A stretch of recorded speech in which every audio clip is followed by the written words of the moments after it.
सिन्नरच्या Malegaon MIDC मध्ये Mohdari one उद्यान जवळच्या विमा रोमॅटिक्स या कंपनीला भीषण आग लागल्याची बातमी समोर येते। माळेगाव MIDC चे अग्निशमन दल घटनास्थळी आग विझवण्यासाठी प्रयत्न करतात। मात्र बंदोबस्तासाठी सोमठाणे इथे गेलेले सिन्नर अग्निशमन दल थोड्याच वेळात पोहोचणार आहेत। नाशिकच्या माळेगाव MIDC मध्ये भीषण आगीची घटना आपण पाहतोय। नाशिकचे महापालिका अग्निशमन दल थोड्याच वेळात तिथे दाखल होणार आहे। आपले प्रतिनिधी अभिजित सोनवणे आपल्या सोबत जोडले गेलेत। सिन्नर मध्ये ही भीषण आग लागल्याची बातमी समोर येते, काय अपडेट्स आहेत? सिन्नरच्या माळेगाव MIDC मधल्या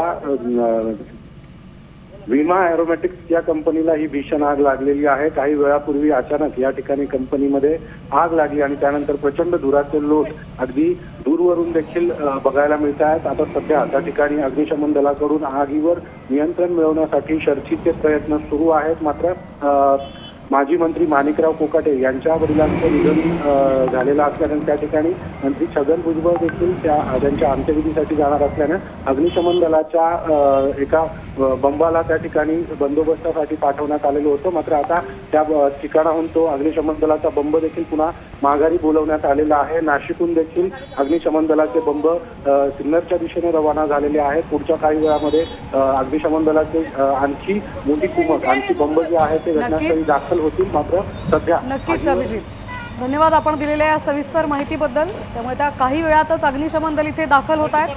तर आगीवर नियंत्रणाचे प्रयत्न सध्या सुरू आहेत। मात्र ही आग का लागली याचं कारण अद्याप अस्पष्ट आहे।